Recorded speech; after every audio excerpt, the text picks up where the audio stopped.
Tempo comum, 16ª semana, quinta-feira. Tema 34. Cisternas gritadas. O pecado. O pecado é o maior erro que o homem pode cometer e o único mal verdadeiro. 2. Os efeitos do pecado. 3. A luta contra os pecados veniais. Amor à confissão. Pelo sinal da Santíssima Cruz, livrai-nos Deus, nosso Senhor, dos nossos inimigos. Em nome do Pai, do Filho e do Espírito Santo. Amém. Meu Senhor e meu Deus, creio firmemente que estás aqui, que me vês, que me ouves. Adoro-te com profunda reverência.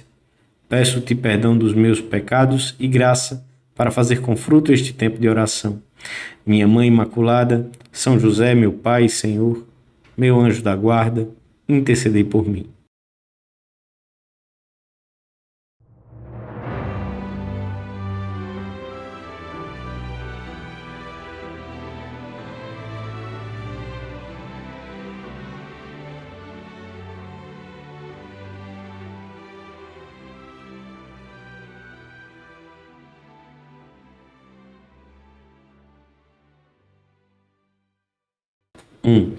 O povo judeu, depois da sua experiência no deserto, conhecia bem a importância da água. Encontrar água no meio do deserto era como achar um tesouro, e os poços eram mais bem guardados do que as joias, pois deles dependia a vida. A Sagrada Escritura fala de Deus como a fonte de águas vivas. O justo é como uma árvore plantada à beira da água viva, que produz fruto mesmo em tempo de seca. No colóquio com a mulher samaritana, Jesus manifestou que ele era a fonte capaz de saciar as almas com água viva. Na festa dos tabernáculos ou das tendas em que os judeus recordavam a sua passagem pelo deserto, Jesus apresenta-se como o único que pode saciar a sede das almas. No último dia, escreve São João, o dia mais solene da festa, estava Jesus em pé e dizia em voz alta: Se alguém tem sede, venha a mim e beba. O que crê em mim, como diz a Escritura, do seu seio correrão rios de água viva. Só Cristo pode acalmar a sede de eternidade que o próprio Deus pôs nos nossos corações. Só Ele pode tornar fecunda a nossa vida. Nesse contexto, ressoam-nos hoje, com especial vibração, as palavras do profeta Jeremias, em que fala do abandono do seu povo e, no sentido mais amplo, dos pecados dos homens, dos nossos pecados. Pasmai, céus, e vós, portas celestes, ficai inconsoláveis, porque o meu povo cometeu dois males. Abandonou-me a mim, que sou fonte de água viva, e cavou para si cisternas gretadas, que não podem reter as águas. Todo pecado é uma separação de Deus. Abandona-se por nada a água viva que salta para a vida eterna. É uma tentativa frustrada de acalmar a sede com outras coisas, e é a morte. O maior equívoco que o homem pode cometer é o autêntico mal, pois arrebata a graça santificante, a vida de Deus na alma, que é o dom mais precioso que recebemos. O pecado é sempre desperdício dos nossos valores mais preciosos. Esta é a verdadeira realidade. Mesmo quando parece que precisamente o pecado nos permite obter êxitos, o afastamento do Pai traz consigo uma grande destruição em que o leva a cabo, em quem viola a vontade divina e dissipa a herança recebida, a dignidade da própria pessoa, a herança da graça. O pecado transforma a alma num verdadeiro terreno pedregoso, onde é impossível que a graça cresça e as virtudes se desenvolvam. Converte-a em terra seca, endurecida, cheia de espinhos, como nos mostrava o evangelho que lemos ontem e que voltaremos a considerar amanhã. O pecado, o abandono da fonte de águas vivas para construir cisternas gretadas, significa a ruína do homem. 2. Fora de Deus, o homem só encontrará infelicidade e morte. O pecado é uma vã tentativa de conservar água numa cisterna fendida. Ajuda-me a repetir ao ouvido daquele e do outro e de todos: um homem com fé, que for pecador, ainda que consiga todas as bem-aventuranças da terra, é necessariamente infeliz e desgraçado. É verdade que o motivo que nos há de levar a odiar o pecado, mesmo o venial, e que deve mover a todos, é sobrenatural. Que Deus o detesta com toda a sua infinitude, com ódio sumo, eterno e necessário, como o mal oposto ao infinito bem. Mas a primeira consideração que te apontei acima pode conduzir-nos a esta última. A solidão que o pecado deixa na alma deve também levar-nos a lutar contra ele. Não sem razão se disse que, com muita frequência, o caminho do inferno já é um inferno. O pecado endurece a alma para as coisas de Deus. No Evangelho da Missa, Jesus diz, citando o profeta Isaías: ouvireis com os vossos ouvidos e não entendereis, olhareis com os vossos olhos e não vereis, porque o coração deste povo tornou-se insensível e os seus ouvidos tornaram-se duros e fecharam os olhos para não suceder que vejam com os olhos, ouçam com os ouvidos e entendam com o coração. Basta lançar um olhar ao nosso redor para ver com pena como estas palavras do Senhor são também uma realidade em muitos que perderam o sentido do pecado e estão como que embrutecidos em face das realidades sobrenaturais.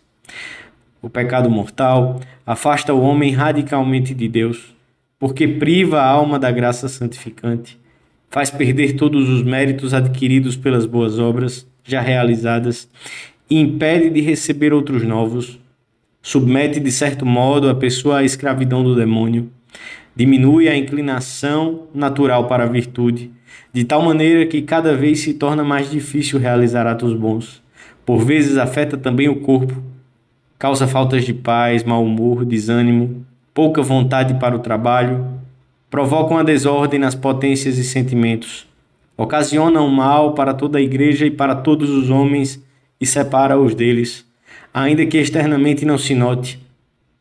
Assim como todo justo que se esforça por amar a Deus eleva o mundo e cada homem, todo pecado arrasta consigo a igreja e de certa maneira o mundo inteiro. Por outras palavras, não há nenhum pecado, mesmo o mais íntimo e secreto, o mais estritamente individual, que diga respeito exclusivamente àquele que o comete. Todo pecado repercute com maior ou menor veemência, com maior ou menor dano, em toda a estrutura eclesial e em toda a família humana. Todo pecado está íntima e misteriosamente relacionado com a paixão de Cristo.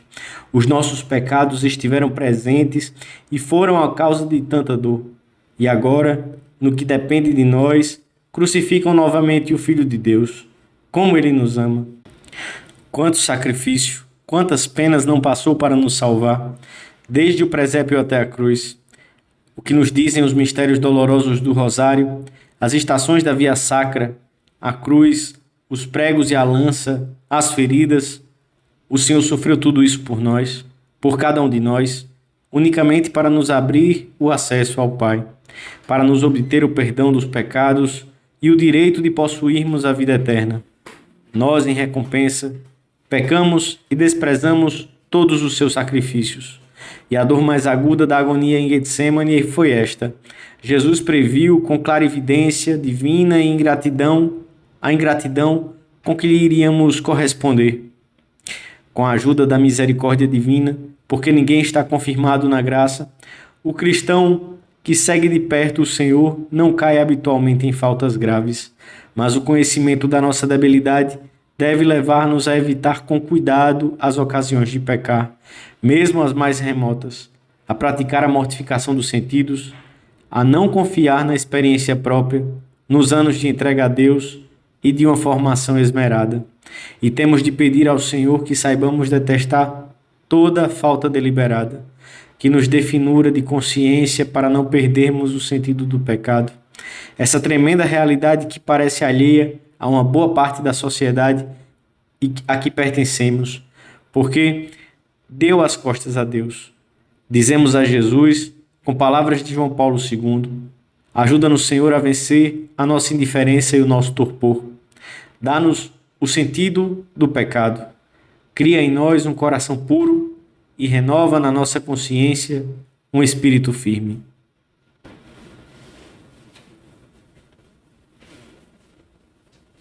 Três.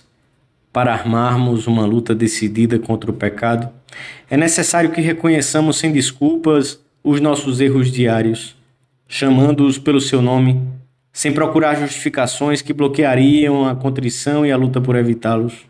Omissões nos nossos deveres profissionais, na fraternidade, no trato com Deus. Juízos negativos sobre os outros, ambições menos nobres ou desordenadas, de ser o centro das atenções, de mandar, de ter mais do que se precisa, movimentos de inveja e mau humor que se vertem sobre os outros, pouca solicitude na vida familiar. Tudo isso são verdadeiros pecados, embora veniais, porque a vontade resiste a secundar o querer de Deus, antepondo-lhe o capricho pessoal ou o juízo próprio, ainda que não se chegue a uma ruptura com o Senhor. O empenho por estar cada dia mais perto de Jesus Cristo não se compagina com as fraquezas de admitir coisas que nos separam dele. Cada falta venial deliberada é um passo atrás no caminho para Deus. É entravar a ação do Espírito Santo na alma. A água viva que o Senhor nos promete, se alguém tem sede, vem a mim e beba. Não pode ser armazenada em vasilhames quebrados pelo pecado mortal ou rachados pelos pecados veniais. A confissão restaura a alma, purifica e enche-a de graça. Recorramos a este sacramento com contrição verdadeira, que possamos dizer como o salmista: os meus olhos derramaram rios de lágrimas, porque não observaram a tua lei.